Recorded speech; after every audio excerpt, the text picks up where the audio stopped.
Boche Gold and Diamonds. Buy now, pay later. Shoranur railway സ്റ്റേഷനിലെ കാൽനട മേൽപ്പാലം അടച്ച് 1 വർഷം പിന്നിട്ടിട്ടും നിർമ്മാണം എങ്ങും എത്തിയില്ല.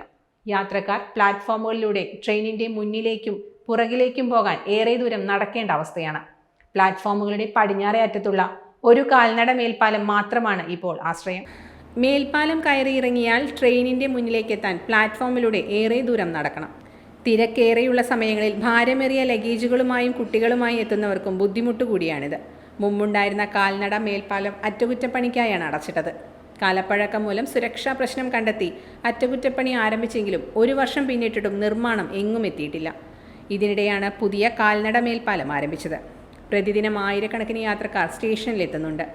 യാത്രക്കാർക്ക് പ്ലാറ്റ്ഫോമിലൂടെ നടക്കുമ്പോഴുണ്ടാകുന്ന പ്രശ്നം പരിഹരിക്കാൻ ബാറ്ററി കാർ ആരംഭിച്ചെങ്കിലും ആദ്യം സുരക്ഷാ കാരണങ്ങളാലും പിന്നീട് കാർ പാളത്തിലേക്ക് മറിഞ്ഞ പ്രശ്നമുണ്ടായതിനാലും നിർത്തി.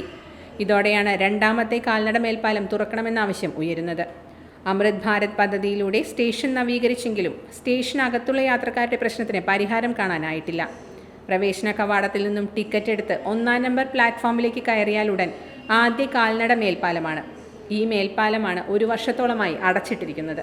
രണ്ടാമത്തെ മേൽപ്പാലത്തിലേക്ക് ടിക്കറ്റ് കൗണ്ടറിൽ നിന്നും പടിഞ്ഞാറോട്ട് നടക്കണം. ഇവിടെ ലിഫ്റ്റ് സംവിധാനമുണ്ടെങ്കിലും വെളിച്ചമില്ലാത്തതിനാൽ യാത്രക്കാർക്ക് നേരെ പിടിച്ചുപറി ഉൾപ്പെടെയുള്ള അതിക്രമങ്ങളും ഉണ്ടാകുന്നുണ്ട്.